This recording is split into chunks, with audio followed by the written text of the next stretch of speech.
मैं दिल्ली का नहीं हूँ ना भैया, हमें यहाँ चुनाव लड़ना है। जिसको लड़ना वो अपना देखे, नहीं तो बोरिया बिस्तरा बांध के लात मार के भगाया जाएगा। हम लोग सरकार से कुछ मांग नहीं रहे हैं, ये गलत फहमी है सबकी। हम सरकार को ऑफर कर रहे हैं। मतलब आप इशारा कर रहे हैं सरकार क्यों बदली जा सकती है? हम इशारा नहीं कर रहे हैं, हम बता रहे हैं। आज 31 जनवरी को धर्म सम्राट कृपात्री जी महाराज की जयंती है, पुण्यतिथि।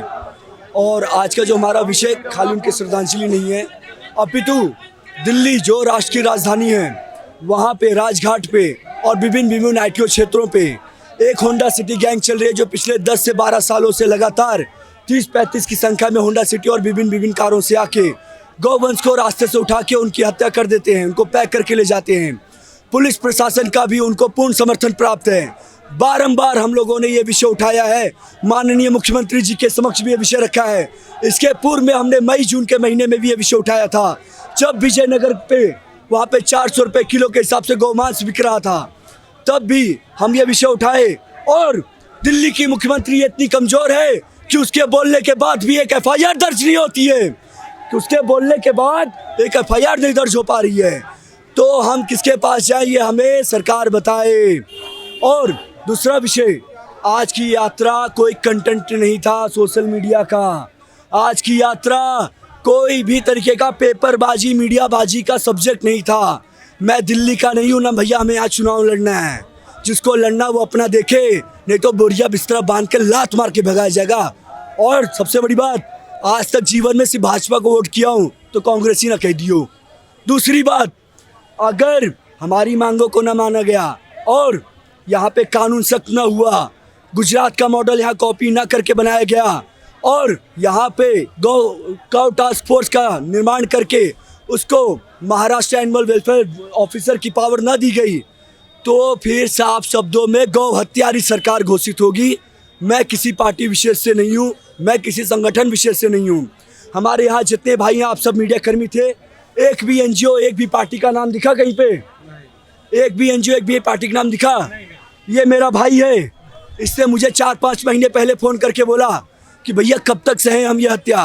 ये माँ की, अपने माँ की सर इसको लेकर रोड पे बैठ रहा है। आतड़ियाँ रोज फैली हुई हैं।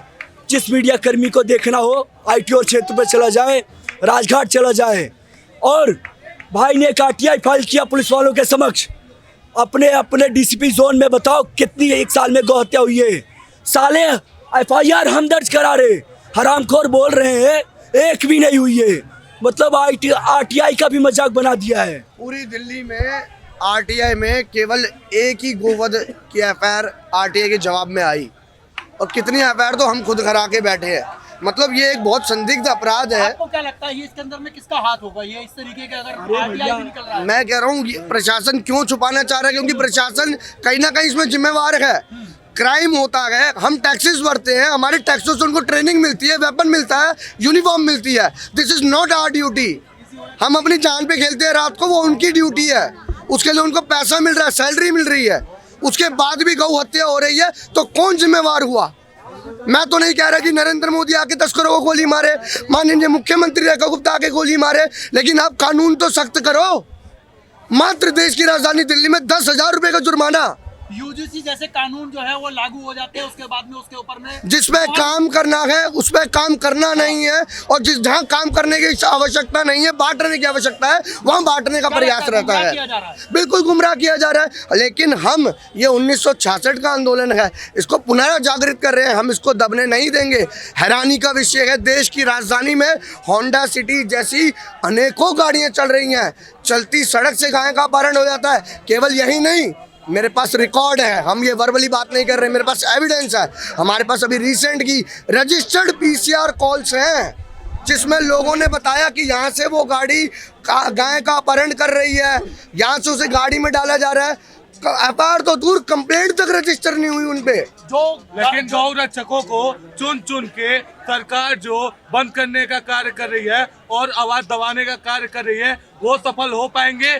क्या लगता है ये साक्षात डेमोक्रेसी का भी उल्लंघन है, राइट टू स्पीक का उल्लंघन है, संविधान का उल्लंघन है। ठीक है, हमें भी बोलने का अधिकार है। यदि हम बोलते हैं तो हमें या तो पार्टी विशेष से जोड़ दिया जाता है या हमें गुंडा घोषित कर दिया जाता है। परंतु हमारी भी धार्मिक भावना है, हमें भी वही डेमोक्रेसी में राइट देती है, वही कॉन्स्टिट्यूशन हमें भी राइट देता है।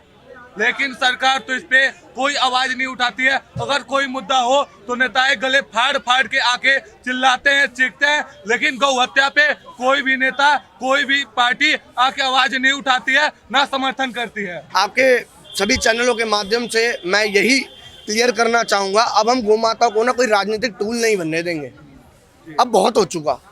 केवल गौ माता या तो इलेक्शंस के टाइम पे याद आ जाती है, हम गौ माता बचाएंगे। हम अब गौ माता को राजनीतिक टूल भी नहीं बनने देंगे और एक बिजनेस टूल भी नहीं बनने देंगे।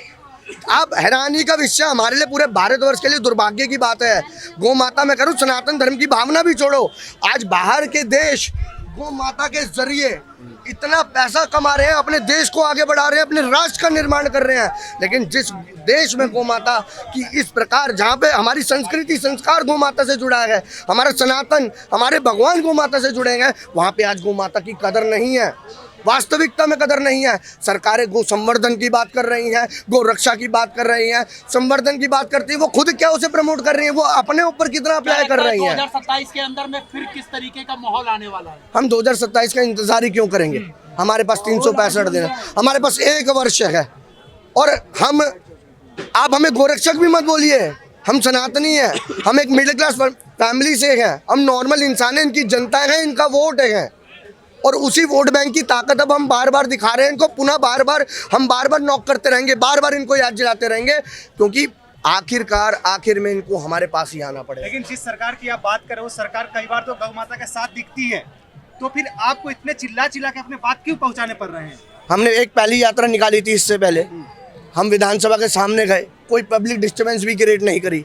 हम तो अभी भी बोल रहे हैं, हम टकराव नहीं, समाधान चाहते हैं, हमें सॉल्यूशन दो ना। 66 के बाद आज तक आपने सॉल्यूशन नहीं दिया, हमें एक पक्का सॉल्यूशन तो दो। तुम गौ माता की अगर बात कर रहे हो, गौ माता को चारा खिलाते हुए कोई वीडियो डाल रहा है, कोई कह रहा है कि मैं शायद मुख्यमंत्री गौ माता के काम करने के लिए चुना गई हूँ, तो ये सारी जनता के मूर्ख है, ये धरातल पे दौड़ रही है जनता, ये बोल रही है, चिल्ला के बोल रही है, हमारी विनती सुनो। हम लोग सरकार से कुछ मांग नहीं रहे हैं, ये गलतफहमी है सबकी। हम सरकार को ऑफर कर रहे हैं अथाह पैसा। कितना? इंश्योरेंस का जो क्लेम होता है ना, जो रास्ते में एक्सीडेंट होता है, गौवंश अगर गौशाला में रहेगा एक्सीडेंट नहीं होगा। दूसरी बात, हम सरकार को ऑफर कर रहे हैं रोजगार। कैसे?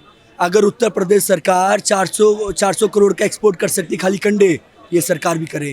गोबर गैस है, विभिन्न उत्पाद है, खाली ना पोस्टर ना बनाए सरकार, ठीक है, काम करे। सरकार से मांगते नहीं है। गौ माता कौन है? भगवती है, भगवती मांगती नहीं, देती है। अगर इनको चाहिए तो लेंगे। दूसरा विषय, आप सभी मीडिया कर्मी कृपया कर अपना फ़ोन नंबर या मेल आईडी दे दें, आपको हम हमारे सारे डिमांड्स हम आपको फॉरवर्ड कर देंगे। प्लीज़ उसको चलाइए, विषय को उठाइए, और अगर 1 महीने के अंदर में ये बात को नहीं माना गया, हमारे गंभीरता से विचार नहीं किया गया, खाली विचार नहीं करना, विचार तो ये लोग करपात्री जी के आंदोलन से कर रहे, कमेटी गठित की, कुछ नहीं किया।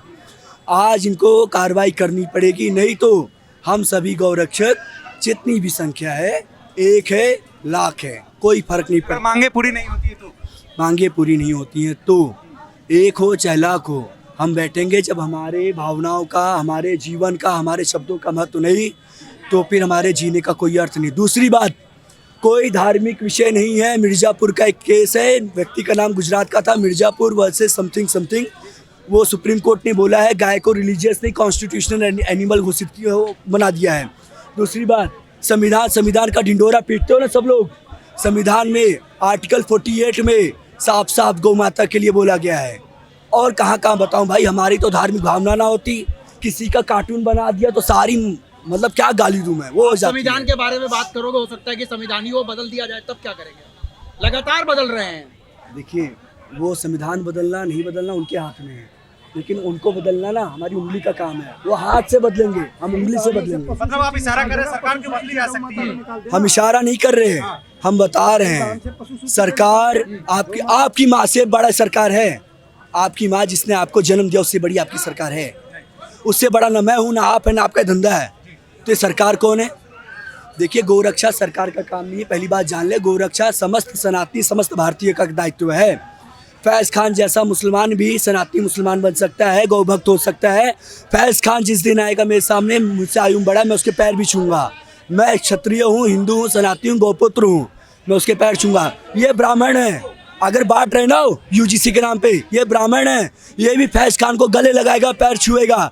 ये भाई जो भी जाति का है, जो भी धर्म का है, ये भी करेगा, क्योंकि खाली गाय हमारी माता नहीं, राष्ट्र भी हमारी माता है, और फैज खान जैसे लोग राष्ट्र पुरुष भी हैं। ठीक है, बार बार जो है ना यूपी सरकार को आप इशारा कर रहे हैं, तो उम्मीदें योगी जी से आपको ज्यादा है ना। मैं यूपी सरकार को नहीं इशारा कर रहा हूँ, यूपी के लॉ की मैं बात कर रहा हूँ, सरकार की नहीं बात कर रहा। मैं भाजपा का प्रवक्ता नहीं हूँ भैया, भाजपा का प्रवक्ता नहीं हूँ। लास्ट के अंदर में हम सिर्फ आपसे इतना कहेंगे कि आज का पूरा मैसेज आप लोग क्या देना चाहेंगे सरकार को? सबसे पहले हमारी demand number 1, Honda city gang को चिन्हित करके अंदर डालो, और नहीं डाल पा रहे हो, अगर उनके पिछवाड़े में दम नहीं है तो हम अपनी व्यवस्था खुद कर लेंगे। दूसरी बात, काउ टास्क फोर्स का निर्माण करो, नहीं कर सकते हो तो हमारे गली मोहल्लों में भीख मांगने, वोट मांगने मत दिख जाना। कोई भी हो, पक्ष हो विपक्ष हो, भैया पक्ष नहीं बोल रहा, विपक्ष तो बोले। विपक्ष का कोई दिख गया? विपक्ष का भी कोई आया? नहीं आया। पक्ष हो विपक्ष से भी कोई मतलब नहीं है। तुम किसी भी पार्टी से हो, किसी भी व्यक्ति से हो, अगर गौ को सम्मान दे सकते हो, चलो गौ को, माता को भी छोड़ो, मुझको नहीं मान रहे, जीव तो मानो, जीव तो मानो, उसको सम्मान दे दो, वो भी नहीं दे पाते। और दूसरी बात, एनआईए ने सुप्रीम कोर्ट में बोला था, डॉक्यूमेंटेड है, क्या बोला था एनआईए ने कि ह्यूमन ट्रैफिकिंग और cattle smuggling, human trafficking and cattle smuggling are the main sources for funding terrorism in India. और कैटल स्मगलिंग में क्या, भैंसें नहीं, भैंसें खरीदनी पड़ती है, गाय मुफ्त में मिल जाती है। तो हम आतंकवाद की भी बात कर दे रहे हैं। और होंडा सिटी गैंग जो आ रही है, राज्य के बाहर से आ रही है, यही गौरी शंकर मंदिर है, वहाँ हुआ था बम ब्लास्ट, ऐसे ही तो पुलिस ने चूक की थी। आज वो मांसाहार है, कल फिर RDX आ जाएगा, फिर ब्लास्ट होगा, फिर क्या कहेंगे, हम लेंगे बदला, हम POK खत्म कर देंगे। हवाई बातें। तो ये गौ माता को बचाने की बात नहीं है, ये राष्ट्र को बचाने की बात है, ये राष्ट्र निर्माण की बात है। गौ माता के जरिए आप खुद, आपको धन मिलेगा, आप राष्ट्र का निर्माण कर पाएंगे, हमारी भगवती तो बचेगी बचेगी। तो आपके मीडिया चैनल के माध्यम से मैं आपको ये डिक्लेरेशन देना चाहता हूँ, इनके पास अब जल्द हमारे ज्ञापन पहुंच जाएंगे, और उन ज्ञापनों पे ये 1 महीने के अंदर हमें कोई रिप्लाई नहीं देते, हमारी मांगे नहीं सुनते। आपने हमारी 2-3 मांगे सुनी हैं, जिसमें हम एक सख्त कानून की भी मांग कर रहे हैं, काउ प्रोटेक्शन फोर्स की मांग कर रहे हैं, फास्ट ट्रैक न्याय व्यवस्था की मांग कर रहे हैं। इसी प्रकार की हमारी 26 डिमांड्स हैं। अगर ये हमारी मांगे भी नहीं सुनते तो हम कुछ भी नहीं कर सकते। हम भूख हड़ताल पे बैठेंगे, और मरने दो, फिर हमें मरने दो अपनी जनता को। हम कोई इनको चैलेंजिंग डिमांड दे ही नहीं रहे। अलग अलग राज्यों में अलग अलग प्रकार का कानून क्यों? इत्तेफाक से वहाँ पे इन्हीं की सत्ता है, और इत्तेफाक से वहाँ पे इन्हीं की सत्ता है, मतलब वहाँ पे तुम अपने वोट बैंक देख के अपना कानून मोल्ड कर रहे हो, तो ऐसा नहीं चलेगा। भारत देश में किसी भी राज्य की गौमाता हमारे लिए उतनी ही मांग है, तो आपको कानूनी व्यवस्था में सुधार करना पड़ेगा। वरना अगर आप गाय की बात करोगे तो हमारी गलियों में मत आना, हमसे वोट मांगने मत आना। मैं आप सभी मीडिया चैनल के माध्यम से उन तक, ये सभी नेताओं तक, MLA, MP, LG साहब, CM और सभी पार्टियों से, विपक्ष में बैठे हुए नेताओं से आना तुम्हें भी पड़ेगा। गौ माता के लिए आवाज़ उठाओ, हमारी मांगे सुनो, हमारा साथ दो, और कानूनी व्यवस्था में सुधार करो। नहीं करोगे तो हम पुनः आएंगे, और ज़रूरत पड़ी तो जल्द दिल्ली में एक आमरण भूख हड़ताल होगी। या तो हमारी मृत्यु देखना, या हम अपनी माँ की मृत्यु अब नहीं देख सकते। अब तुम्हें सुनना। ठीक है, धन्यवाद धन्यवाद धन्यवाद।